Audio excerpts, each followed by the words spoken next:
മോഹങ്ങൾ മാത്രമുറങ്ങിയില്ല. കാൽച്ചിലമ്പില്ലാതെ നൃത്തം ചവിട്ടിയ കാഞ്ചന താരകമേ. ഇവിടെ ഓണസദ്യ ഒരുക്കിയിട്ടുണ്ട്.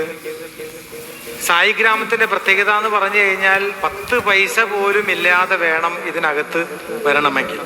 എപ്പോൾ വന്നാലും ഭക്ഷണം, താമസ സൗകര്യം, അത് തന്നെ ഇതിൻ്റെ ഒരു എടുത്തു പറയേണ്ട ഒരു പ്രത്യേകതയാണ്.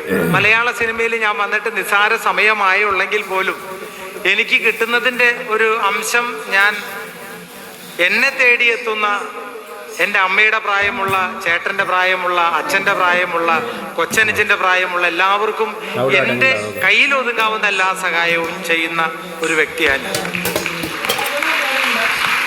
അതിന് ഒരു ചെറിയൊരു സാമ്പിളാണ് എൻ്റെ അച്ഛൻ എന്നെ പഠിപ്പിച്ചത്. എളിമയിൽ നിന്ന് വലിമ വാങ്ങിക്കുക, ഇരിക്കുന്നതിന് മുമ്പ് കാല് നീട്ടാതിരിക്കുക, വന്ദിക്കാൻ പറ്റില്ലെങ്കിലും നിന്ദിക്കാതിരിക്കുക. അത്രയും പഠിച്ചു കഴിഞ്ഞാൽ ഒരു നല്ലൊരു വിദ്യാർത്ഥിയായി, നല്ലൊരു മിടുക്കൻ കുട്ടിയായി എന്നുള്ളതാണ്. പഠിത്തമല്ല, 4 ആളുകളായിട്ട് എങ്ങനെ പെരുമാറണം, എന്തൊക്കെ ചെയ്യണം, പ്രവർത്തിക്കണം എന്നുള്ളത് തന്നെ ഏറ്റവും നല്ലൊരു മനസ്സ് വേണം. മനസ്സെന്ന് പറയുന്നത് ഒരു 12 ഏക്കർ സ്ഥലമല്ല, ഇത്രം ഒരു കുഞ്ഞു വട്ടമാണ്. നമ്മൾക്ക് ഏറ്റവും ആദ്യം ചൂട് വരുമ്പോൾ നമ്മൾ ഏറ്റവും ആദ്യം മൂതുന്നതും ഈ സൈഡിലായിരിക്കും. ഇവിടെയാണ് അതിരിക്കുന്നത്. എൻ്റെ അച്ഛൻ വളരെ ഒരു സാധാരണക്കാരനായിട്ടുള്ള ഒരു പാവം ഒരു കർഷകനാണ്. ആ കർഷകന്റെ മനസ്സിൽ എന്തൊക്കെ തോന്നിയിട്ടുണ്ടോ അതൊക്കെ ഞാൻ കൃത്യമായിട്ടും ആ അച്ഛൻ്റെ ഒരു പൊന്നോമന പുത്രനായിട്ട് നടത്തിക്കൊണ്ടിരിക്കുന്നുള്ളതാണ്. അച്ഛൻ ചെറിയ രീതിയിൽ തമാശയൊക്കെ പറയുന്ന ആളാണ്. അച്ഛനിൽ നിന്ന് കിട്ടുന്ന തമാശകളാണ് ഞാൻ സിനിമയിൽ കൊണ്ട് കാണിക്കാറുള്ളത്.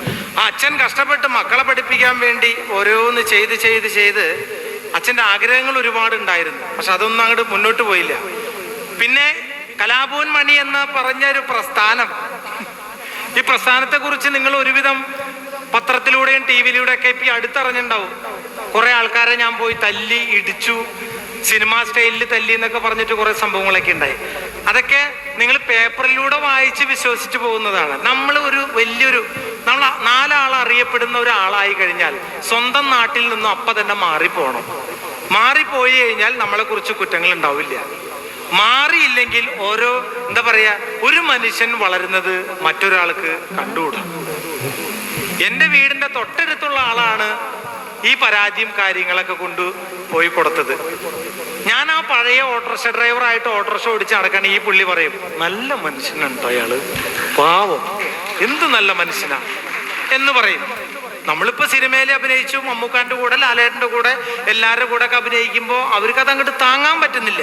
ഒരു മനുഷ്യനും ഒരിക്കലും ചിരഞ്ജീവിയായിട്ട് ജീവിക്കാൻ പോകുന്നില്ല. ഓരോ മനുഷ്യനും അതിൻ്റെതായ കാലഘട്ടങ്ങളുണ്ട്. അപ്പൊ തുടങ്ങിക്കോളണം. തീർന്നു പോകുന്നവന്റെ കാലം തീർന്നു. 2000 ലോകം അവസാനിക്കും എന്ന് പറഞ്ഞു. ഒരിക്കലും 2000 ലോകം അവസാനിച്ചില്ല. ഒരു മനുഷ്യൻ മരിക്കുമ്പോൾ അവന്റെ ലോകം അവസാനിക്കുന്നു, അല്ലാതെ ഇവിടെ ലോകം അവസാനിക്കാൻ പോകുന്നില്ല. നമ്മളുള്ള സമയത്ത് നല്ല ചിരിച്ചും സന്തോഷമായിട്ട് രാവിലെ കുളിച്ച് അമ്പലത്തിലോ എല്ലായിടത്തൊക്കെ പോയി പ്രാർത്ഥിച്ച് മറ്റവനെ കുറിച്ച് കുറ്റം പറയാതെ നല്ല മനസ്സോടുകൂടി 5 വിരൽ കൂട്ടി ഭക്ഷണം കഴിച്ചാലേ ദേഹത്ത് കാണുള്ളൂ. അത് സമാധാനമായിട്ട് കഴിക്കണം എന്നാ പറഞ്ഞേക്കണേ. നമ്മൾ ഒരു അടി തന്നാലും ഒരു ഉരുള ചോറ് തന്നാലും നമ്മൾ മറക്കാൻ പാടില്ല. അത് എപ്പോഴും അന്നദാനം എന്ന് പറയുന്നതാണ് മഹാദാനം, ഏറ്റവും വലിയ ദാനം. നിങ്ങൾ ഒരു ഇല വെച്ച് ഭക്ഷണം കഴിക്കാനിരിക്കുമ്പോൾ അതിനകത്ത് 1000-ന്റെയും 500-ന്റെയും ഒരുപാട് നോട്ടുകെട്ടുകൾ ഇട്ട് തരാണെങ്കിൽ നിങ്ങളോട് ചോദിക്കുകയാണ്, മതിയോ എന്ന് ചോദിച്ചാൽ നിങ്ങൾ മതി എന്ന് പറയേയില്ല. ആരും മതി എന്ന് പറയില്ല. പക്ഷേ പപ്പടം, പഴം, തോരൻ, കാളൻ, ഉപ്പേരി, സാമ്പാറ്, ചമ്മന്തി, ചട്നി അങ്ങനെയൊക്കെ വിളമ്പിയിട്ട് നിങ്ങൾ 2 പ്രാവശ്യം നല്ല ചാപ്പാട് നിങ്ങൾക്ക് വിളമ്പി തന്നിട്ട് മതിയോ എന്ന് ചോദിച്ചാൽ മതി, സന്തോഷമായി, വയറ് നിറഞ്ഞു. അതിൽ പരം വേറൊരു സന്തോഷമില്ല എന്നുള്ളതാണ്. പൈസയാണ് മനുഷ്യനെ ഏറ്റവും ചീത്തയാക്കുന്നത്. അല്ല, ഒരു കാര്യത്തിൽ നമ്മളെല്ലാവരും ഭാഗ്യവാന്മാരാ. നമ്മൾ ചില കാര്യങ്ങൾക്ക് ബുദ്ധിമുട്ടില്ല. ഇന്ന് ഇവിടെ സുഖമായിട്ട് അച്ഛനമ്മമാരും കൊച്ചനുജന്മാരൊക്കെ താമസിക്കുന്ന കാണുമ്പോൾ സന്തോഷം തോന്നാം. ഇവിടെ നടന്നു പോകുമ്പോൾ ഒരു അമ്മ സെറ്റുമുണ്ടൊക്കെ എടുത്ത് കുറി തൊട്ട് അമ്പലത്തിൽ നിന്ന് ഇറങ്ങി വരുന്നത് പോലെയാണ് വരുന്നത്. ഐശ്വര്യമായിട്ടാണ് വരുന്നത്. ഞാൻ കണ്ടത് ഇന്നത്തെ ചെറുപ്പക്കാരിൽ കണ്ടുവരുന്ന ഒരു പ്രവണത, ഒരു 25 വയസ്സങ്ങോട്ട് ജോലി കിട്ടാൻ, അതായത് ജോലി എപ്പോഴും സർക്കാർ ജോലി കിട്ടുന്നത് വരെ പരിശ്രമം, കിട്ടിയാൽ വിശ്രമം എന്നാ പറയാ. വലിയ ജോലിയൊക്കെ ആയി കഴിയുമ്പോൾ സ്വന്തം അച്ഛനമ്മമാരെ എല്ലാവരും പല പല അനാഥാലയങ്ങളിൽ ഉണ്ടാക്കുകയാണ് ഇപ്പൊ പതിവ്. ആ അച്ഛനമ്മമാരുടെ വിവരങ്ങൾ തിരക്കി വീട്ടിലോട്ട് ചെല്ലുകയാണെങ്കിൽ മക്കൾ പറയും, ഇങ്ങോട്ട് വരണ്ട, എത്ര പൈസ എന്ന് വെച്ചോ ചോദിച്ചോളൂ, ഞങ്ങൾ അങ്ങോട്ട് എത്തിച്ചേക്കാം, ഇവിടേക്ക് വരണ്ട, അച്ഛൻ്റെയും അമ്മയുടെയും കാര്യം പറഞ്ഞ് നിങ്ങളാരും ഇങ്ങോട്ട് വരണ്ട. പക്ഷെ ഇവിടെ അതല്ല, ഇവർക്ക് താമസിക്കാൻ സൗജന്യമായിട്ട് വസ്ത്രം, എല്ലാ കാര്യങ്ങളും, ഭക്ഷണം, കിടക്കാൻ നല്ല അതിമനോഹരമായ വീടുകളും എല്ലാം ഉണ്ടെന്നുള്ളതാണ്. ആ ഒരു അച്ഛനമ്മമാരെ അങ്ങനെ വേറെ സ്ഥലങ്ങളിൽ കൊണ്ടാക്കുന്ന, അനാഥാലയങ്ങൾ മറ്റു സ്ഥലങ്ങളിൽ കൊണ്ടാക്കുന്ന പ്രവണത ഇനി വരുന്ന തലമുറ അത് മാറ്റിയെടുക്കണം എന്നുകൂടിയാണ് എനിക്ക് നിങ്ങളെ പറഞ്ഞ് മനസ്സിലാക്കാനുള്ള വിദ്യാഭ്യാസമോ അതിനുള്ള അറിവോ ഒന്നുമില്ല. എങ്കിൽ പോലും കുറച്ച് കാര്യങ്ങൾ മനസ്സിലാക്കിക്കൊണ്ട് ഞാൻ പറഞ്ഞെന്ന് മാത്രമേ ഉള്ളൂ.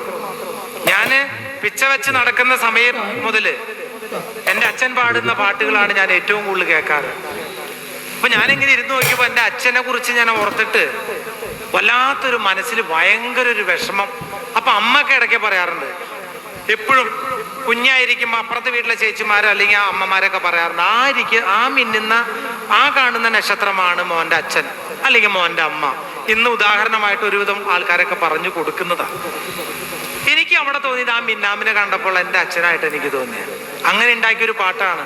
ഞാൻ സാഹിത്യകാരനല്ല, എനിക്ക് അറിയാവുന്നത് കൊണ്ട് വെച്ച് എഴുതിയ പാട്ടാണ്. എൻ്റെ അച്ഛനെ മനസ്സിൽ ധ്യാനിച്ചുകൊണ്ട്, മിന്നാമിനുങ്ങേ മിന്നും മിനുങ്ങേ എങ്ങോട്ടാണ് ഈ തിടുക്കം, നീ തനിച്ചല്ലേ പേടിയാകില്ലേ, കൂട്ടിനു ഞാനും വന്നോട്ടെ, മിന്നാമിനുങ്ങേ. എൻ്റെ അച്ഛൻ ഞങ്ങളൊന്നും മഴയത്ത് വിടാറില്ല. മഴയത്തും വെയിലത്തും പോകരുതേ നീ, നാടിൻ്റെ വെട്ടം കളയരുതേ,